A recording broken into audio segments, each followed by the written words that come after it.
Greetings everyone, this is Dr. Troy Roddy, and in this video I'm going to guide you through Learning Lifestyle Challenge number 2, which is setting purposefully aligned goals. If you haven't checked out challenge number 1, you might want to do so. Challenge number 1 was identifying your purpose, and this is the next in that series, challenge 2. Set purposefully aligned goals. So let's get started. So if you haven't checked out Learning Lifestyle Challenge number 1, whether you did or not, here's a brief recap of what I mean by learning lifestyle. I have a formula here, and essentially it's a way of viewing your life and making decisions that are both purposeful, intentional, that serve others. It involves growing your mind, your intellect, but also involves your body, your spirit, and your relationship with others. And as you see in the formula here for living a learning lifestyle, there are a number of pieces that speak to that.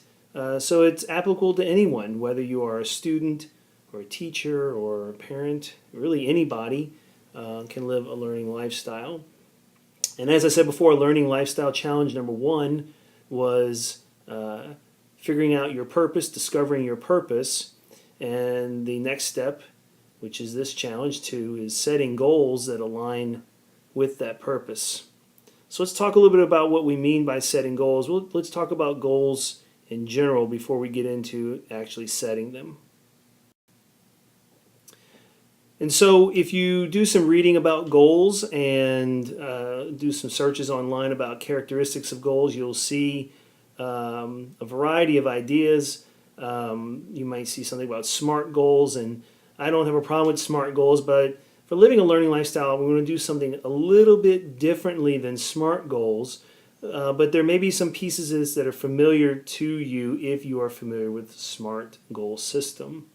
So the first characteristic of a learning lifestyle goal is that they have to be specific. And what I mean by specific is that the goal should be measurable and it should be timely. It should have some sort of time limit that keeps some sort of boundaries around what you're trying to accomplish. So specific is an important characteristic of a learning lifestyle goal. Another characteristic of a learning lifestyle goal is that it's challenging. And what we mean by a challenging goal is that it requires effort and focus to accomplish it. So for example, if you are an adult, you've probably been tying your shoes for a very long time, so setting a goal of properly tying your shoes is probably not a very good learning lifestyle goal. You already know how to do that. It doesn't take a whole lot of focus or effort for you to do it. But if you are in, let's say, kindergarten, first grade, you're 6 or 7 years old, tying your shoes does require a great deal of focus, and it could take some effort because you're going to have to repeat that over and over and over again.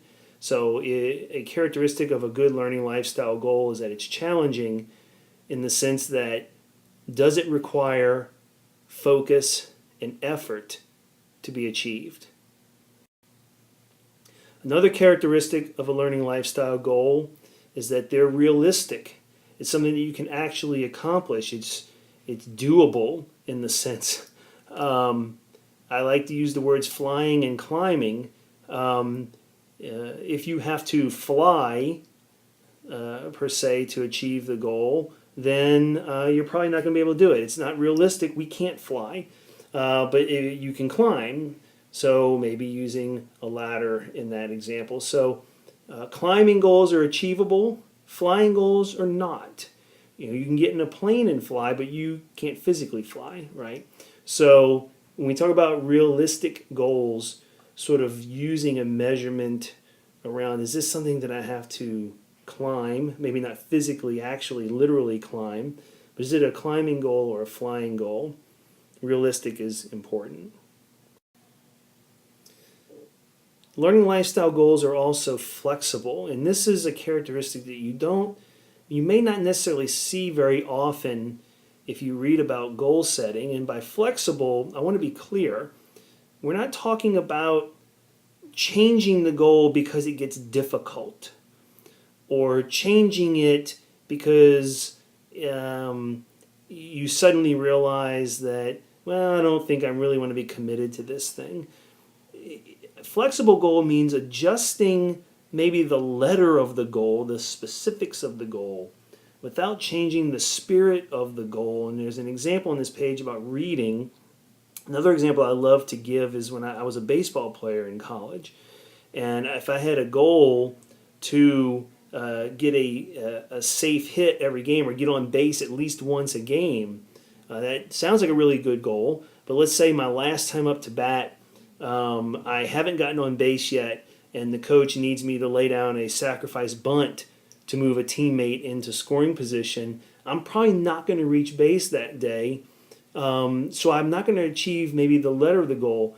But I think the spirit of that goal was by getting on base at least once a game, I'm helping my team win. So maybe I didn't achieve the letter of the goal, but the spirit of the goal was honored by doing something that helped my team win. So being flexible, I think, is important here, not getting caught up too much in the specifics and focusing more on what you're really trying to accomplish. So flexibility is important. So now that we have sort of an idea of the characteristics of learning lifestyle goals, we want to talk a little bit about the goal setting process. And this template that you see in front of you is sort of outlines a 4-step process that I've designed to help people go through to help set their learning lifestyle goals. We're going to break each of these down into their components and talk about them in more detail. So step 1, I call the ideal step. And essentially, and I have a way of doing that written there on the screen about writing it down, but essentially in the ideal step, you want to be able to articulate what your ideal outcome is. What is your most ideal state? If everything was working exactly the way you hoped it would and you were seeing the results that you could imagine seeing, what would that be? And getting a clear vision of what that ideal state is. So step 1 is being able to articulate a very clear sort of vision of what your ideal is. So let's go to step 2. Now, step 2, we have to take the ideal and we have to apply a layer of reality on top of that. The fact is that life is going to throw you some roadblocks and challenges and things are going to be difficult. So recognizing that there are difficulties that have to be overcome to get closer to that ideal is important. You don't want to just look at the world through rose-colored glasses. You also want to be very practical and look at the world in its reality. So step 2 is imagining your ideal, but then identifying the reality and what are the things that could potentially be challenging that you can anticipate being challenges ahead of time, and having those ready to go if you write them down or whatever, being clear about what the reality is. So let's move to step 3. Now in step 3, we've already done step 1. We've examined our ideal. We kind of have a sense of what that is. We've gone to step 2. We've talked about, or we've reviewed what the reality is and what some of the challenges are. And then in step 3, we want to look at the difference between the two. Where is the differences? How do I get from one to the other? Where is the space? If you want to imagine it as in spatial terms, what is the space between my ideal state of being and the reality? Because in that space is where we're going to be able to identify our goals. So if the ideal is that we read 20 pages a night, but the reality is we're only reading 10, then the difference is 10 pages. And that's a very easy and simple thing, which is why, go back to some of our characteristics, measurable and timely. Hello. Being specific helps.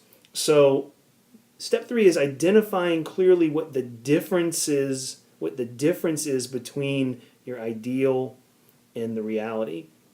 Now we go to step 4. Now in step 4 we call it the goals. This is where we actually sit down and write the goals out. We actually articulate the goals themselves. We do this by taking a look at those differences and trying to draft language around those differences that speaks to the characteristics of good learning lifestyle goals. Can we draft the differences in terms that are specific? Does it address the challenging aspect? Is it a fly or a climb goal? Is it realistic? What part of that difference is realistic? How can I add flexibility in there? What is the spirit of the goal and what is the letter of the goal that I'm trying to achieve? And if you answer all of these, then you're pretty good. If not, you want to go back and refine your language and your words a little bit to be clear, because ultimately you're holding yourself accountable to your goals. And so if you're not clear with yourself about what you're trying to accomplish, you're setting yourself up for some difficulties. So measuring and articulating those differences in terms that honor the characteristics of good learning lifestyle goals is important, and then you'll end up finished with step 4, which is actually having your goals. Well, that is it. That is Learning Lifestyle Challenge number 2. So if you haven't done Learning Lifestyle Challenge number 1, you really should go back and do that before setting your goals, because unless you know what your purpose is, it's going to be hard to identify the things you really should be investing your time and energy into accomplishing, which are your goals. So Learning Lifestyle Challenge 1, I'll put a link at the bottom in the description on my channel about how to find that video. It is in my channel. It's a quick video. You can get through it fairly quickly. But this was Learning Lifestyle Challenge number 2, setting purposefully aligned goals. So where does that take us now? Well, challenge 3, which will be coming soon, is about how to get moving. Setting a goal is great, but goals without actions are hopes and dreams. And I've said that to students and teachers for a while now, and I love saying that. Having a goal but not taking any action, essentially you're just hoping and dreaming. So how do you take action? How do you overcome procrastination? How do you deal with motivation? That'll be Learning Lifestyle Challenge 3, right? Taking action. Well, that's it for this challenge. Thank you very much for joining me in this video. Hopefully this was very helpful to you. If you'd like to provide some feedback, leave a comment below. That would be awesome. Please feel free to email me if you'd like, troy@thriveap.com. If you want more, I have a blog, I have a website, www.thriveap.com. I'm all over social media. If you go to the website, there's links to where to find me. I think there's links also on my YouTube channel, so go to the channel and you'll see those links there. And if you like these videos, click the little thumbs up, like it, share it with your friends, and please consider subscribing. I'd love to have some more subscribers out there joining me in this learning lifestyle on the Learning Lifestyle Challenges and all the other Thrive OP videos that I do and share on the channel here. So thank you very much. Look forward to hearing from you, possibly in the comments section or through email, and visit again soon. Thank you and good luck with challenge number 2.